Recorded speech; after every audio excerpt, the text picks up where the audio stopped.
설 명절을 맞이해서 고향을 찾으신 우리 송월교회 가족들과 그리고 고향을 찾기 위해서 삶의 터전을 떠난 우리 모든 우리 가족들, 그리고 집에서 영상 예배로 저 앞에 예배하는 우리 모든 사랑하는 성도들 삶 속에 하나님의 평강의 은혜가 늘 함께하기를 간절히 축원합니다.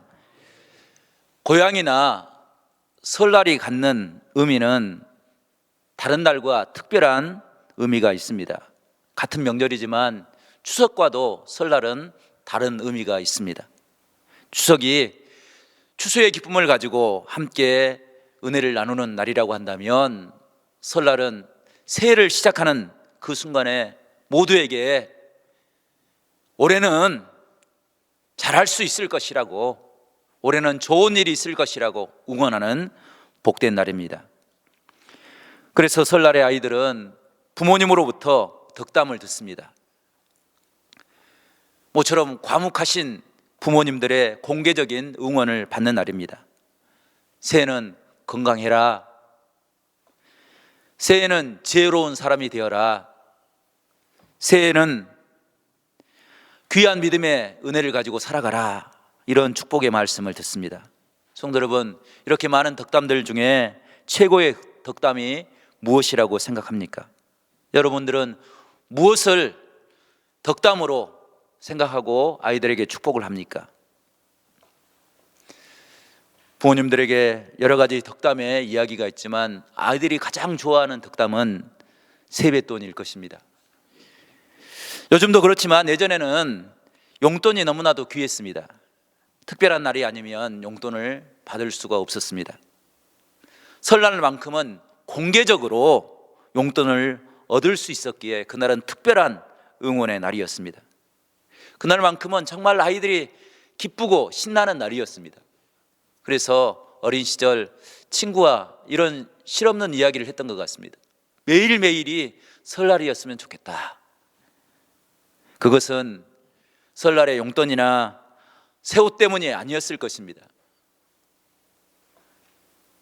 아이들을 방치해두고 아이들 스스로 자라났던 그런 생활의 터전 가운데서 부모님들의 응원이 너무나도 필요했기에 그런 이야기들을 했던 것 같습니다. 사회학자들이 계속적으로 화두가 되어서 이야기하는 말이 있는데 그 말이 바로 응원과 칭찬입니다. 2003년에 기록된 칭찬은 고래도 춤추게 한다라는 책이 있습니다. 이 책은 사회에 적응하지 못하는 많은 사람들에게 감동을 주었고, 또 우리가 그 사람들을 어떻게 대해야 되는가라는 삶의 지혜를 가르쳐주고 있는 것 같습니다. 올해 설날을 당해서 우리 모두가 함께 서로를 향한 칭찬과 응원을 통해서 신명나는 그런 한 해가 될 수 있기를 간절히 축원합니다. 참, 설날을 갖는다는 것이 그래서 큰 의미가 있는 것 같습니다. 고향을 찾는다는 것, 그것은 고향에 있는 사람들만이 깨달을 수 있는 참된 행복의 모습일 것입니다. 그런데 하나님께서는 우리에게 이런 행복한 모습보다 더 아름다운 모습들을 우리에게 예비해 주었습니다. 세상 사람들은 명절이 돼야 고향에 가야 조건 없는 응원을 받지만, 우리는 매 주일마다 매일 주의 성전에 나오면 주님의 음성을 듣게 됩니다. 우리를 응원하시는 하나님의 응원을 듣게 됩니다. 십자가를 통해서 주님께서는 우리를 향하여 말씀하십니다. 너는 세상에서 가장 존귀한 존재라 말씀하십니다. 그 말을 입으로만이 아니라 행함으로 우리에게 들려주기 위해서 주님께서는 십자가를 지시고 우리의 죄악을 위해서 대신 보혈을 흘려주심으로, 보혈로 값을 치러주심으로 우리가 하나님 앞에서 복된 사람, 존귀한 사람, 성도라 이름 불려지는 그런 축복의 사람들이 된 것입니다. 이것이 성경이 이야기하는 대속의 은혜입니다. 대속의 은혜가 있기에 우리는 하나님 앞에서 존귀한 사람으로 살아갈 수 있는 것입니다.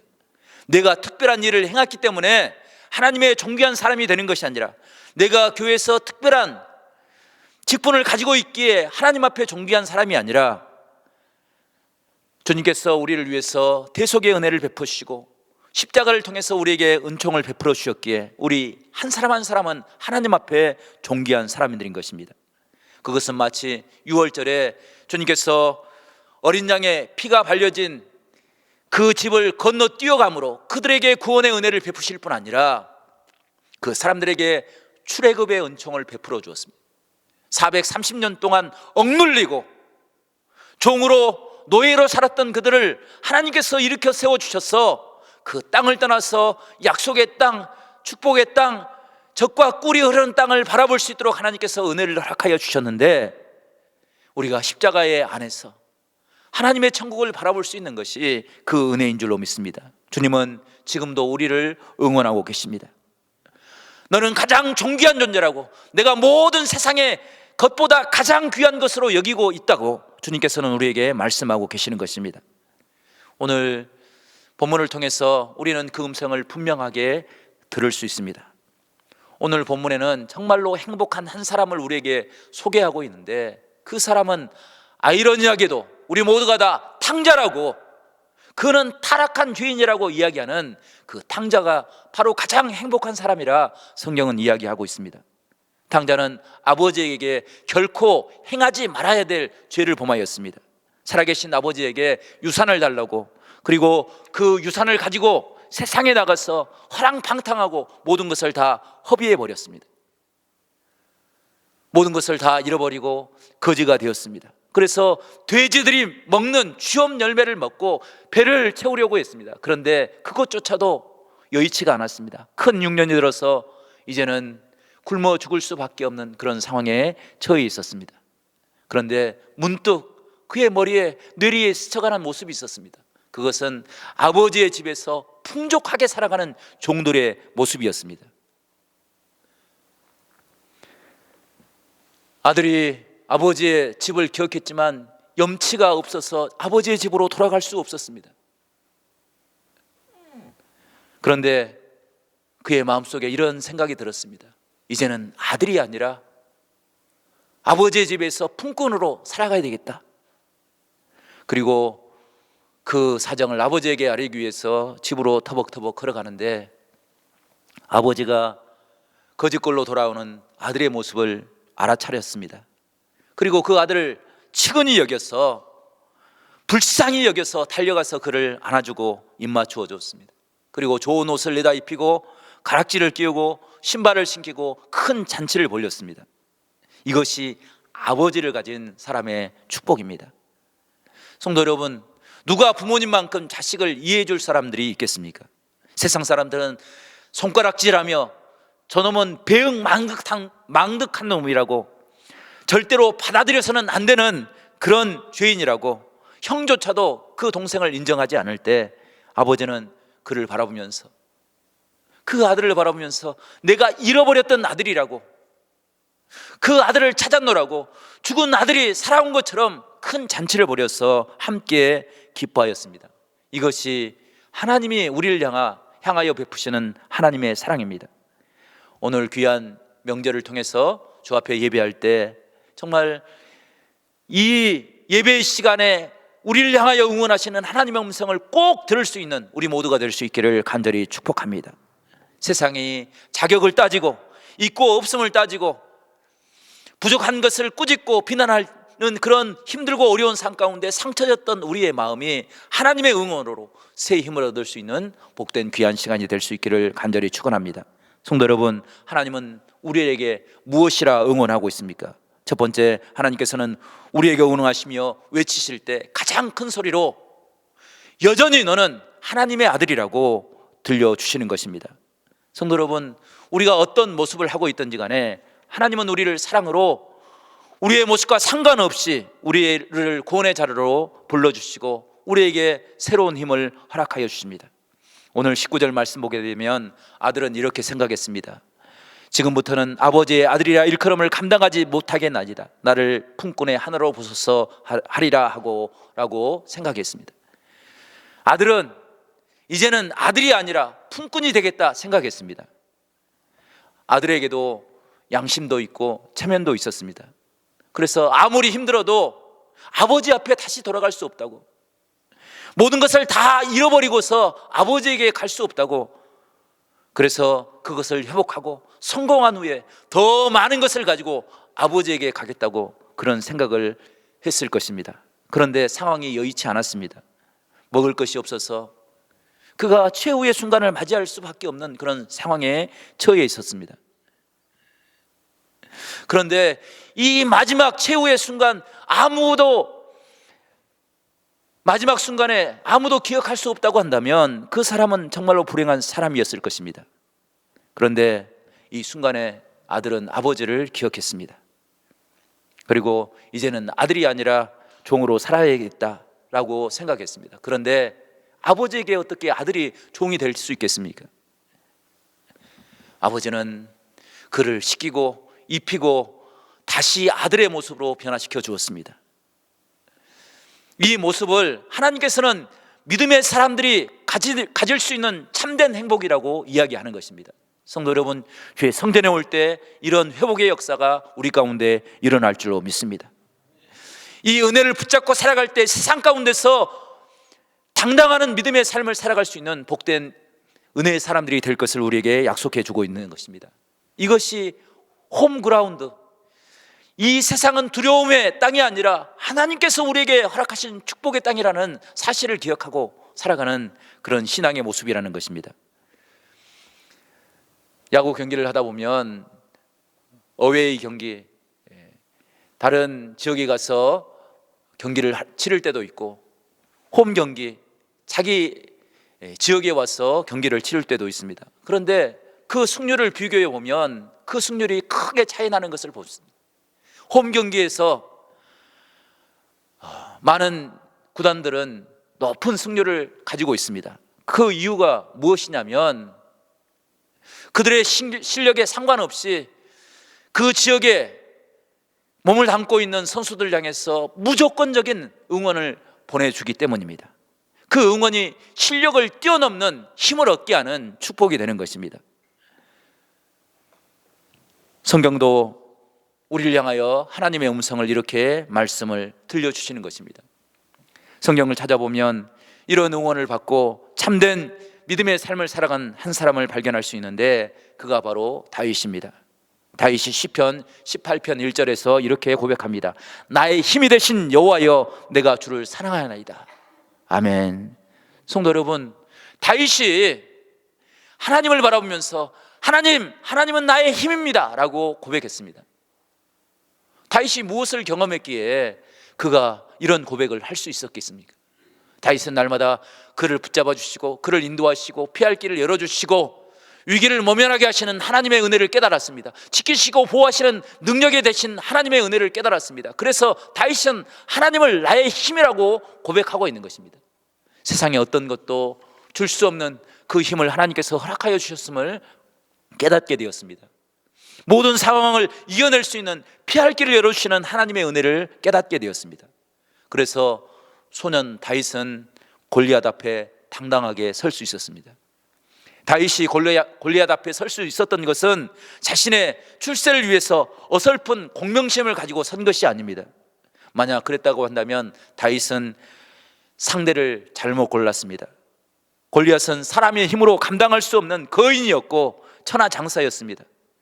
결코 소년 다윗이 감당할 수 있는 그런 힘이나 전투력을 가지고 있는 사람이 아니었습니다.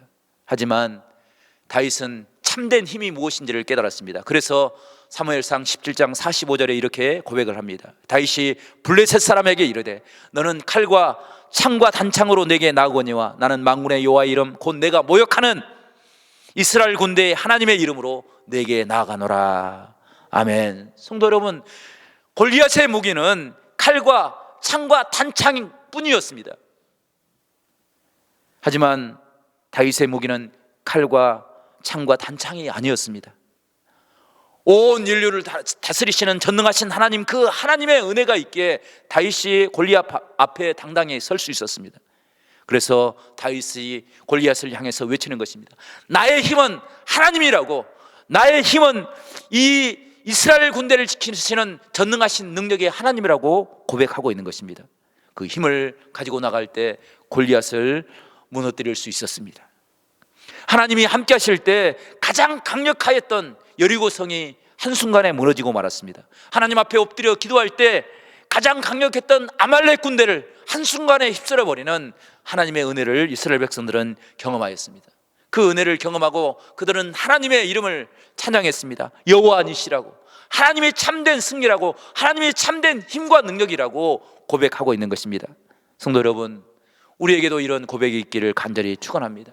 우리가 어떤 상황에 있든지 간에 하나님, 우리를 지키시고 인도하시는 능력이 하나님, 그 하나님의 은혜를 바라보고 그 은혜를 소망하며 살아가는 복된 귀한 역사가 우리 가운데 있기를 간절히 축원합니다. 두 번째로, 하나님께서 우리를 응원하시는 은혜는 참고 또 참으시는 하나님의 사랑입니다. 세상의 모든 것에는 유통기한이 있습니다.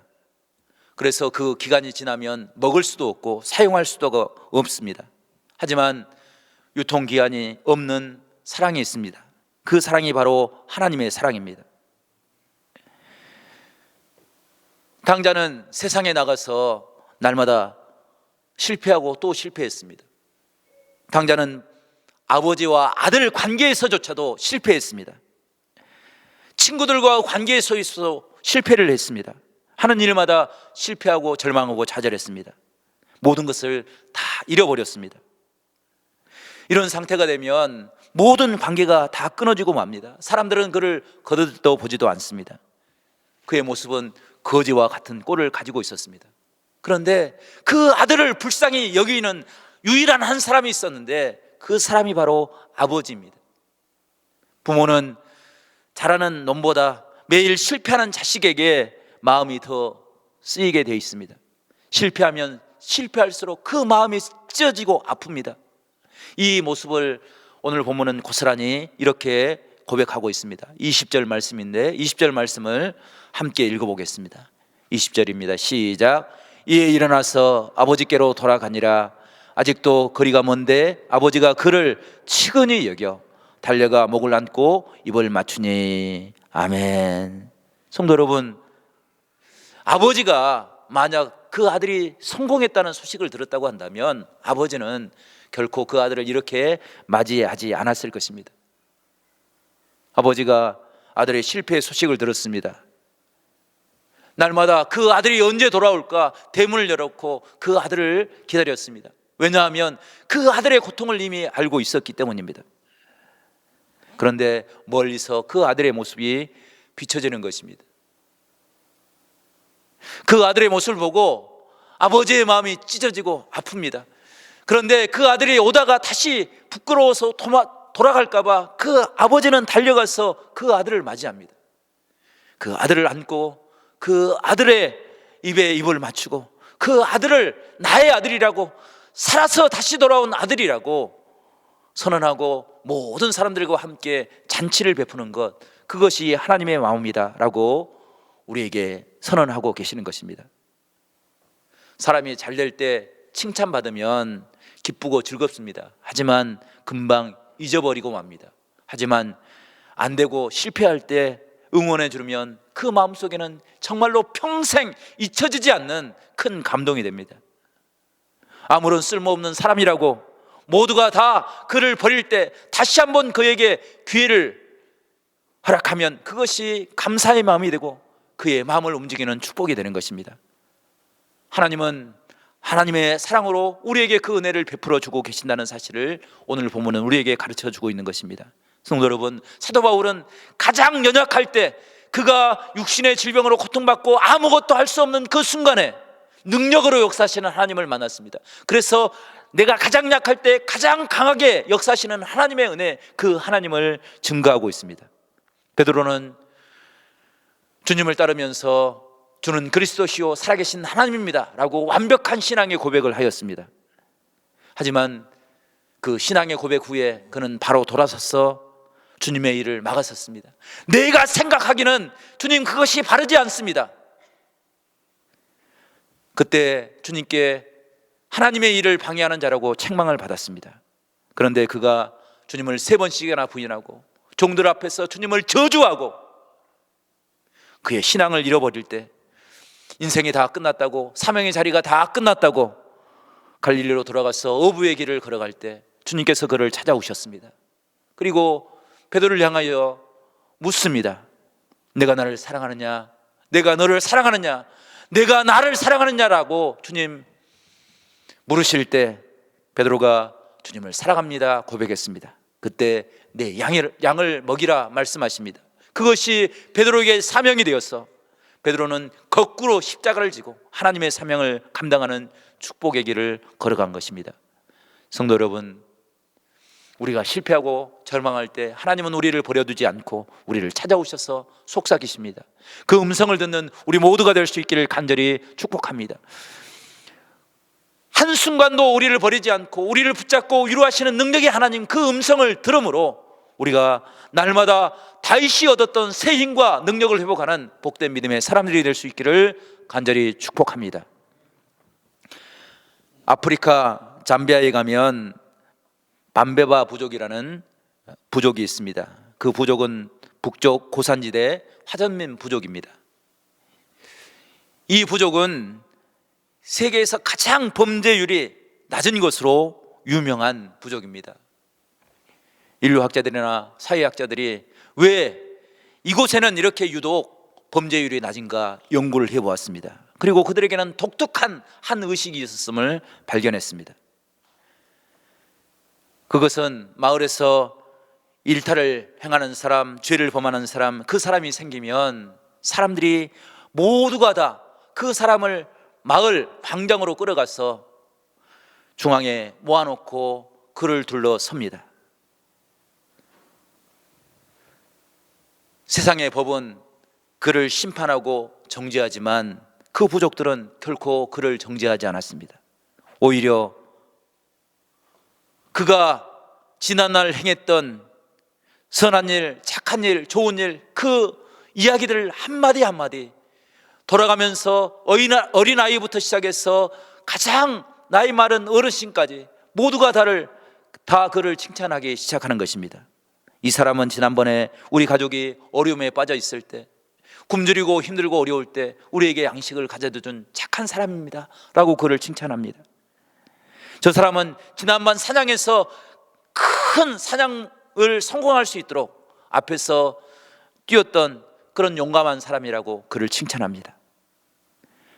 지난번 마을에 큰 일이 있을 때 그는 앞장서서 그 일을 감당했다고 그를 높여 세워줍니다.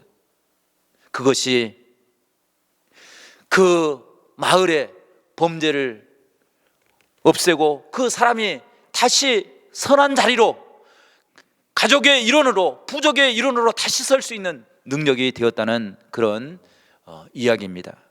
성도 여러분, 너무나 놀라운 이야기가 아닙니까? 죄를 범하면 우리 사회는 너무나도 쉽게 비난합니다. 아무런 근거 없이 사람을 비난하는 때도 있습니다.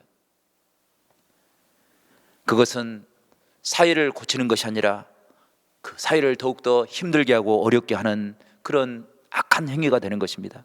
성도 여러분, 주님께서는 결코 세상 사람들이 보는 시각으로 우리를 비난하지 않습니다. 주님은 사랑의 손길로, 주님의 십자가의 은혜로 우리를 다시 한번 어루만지시고 회복하는 응원의 소리를 우리에게 들려주시는 것입니다. 성도 여러분, 주의 성전에 올 때마다 그 음성을 듣는 우리 모두가 될 수 있기를 간절히 축원합니다. 또한 명절을 맞아서 가족들이 모일 때 아픔의 이야기가 아니라 응원하는 이야기로 서로를 격려하는 축복의 역사가 있기를 간절히 바랍니다. 그래서 세상에 나가서 생활할 때 그 삶의 자리가 낯설고 힘들고 어려운 자리라 할지라도 하나님이 함께 하심으로 그 삶의 자리가 홈그라운드가 되어서 하나님이 응원하시는 장소가 되어서 하나님의 사명을 감당하는 그런 복된 은혜를 누리며 살아가는 우리 모두가 될 수 있기를 간절히 축원합니다.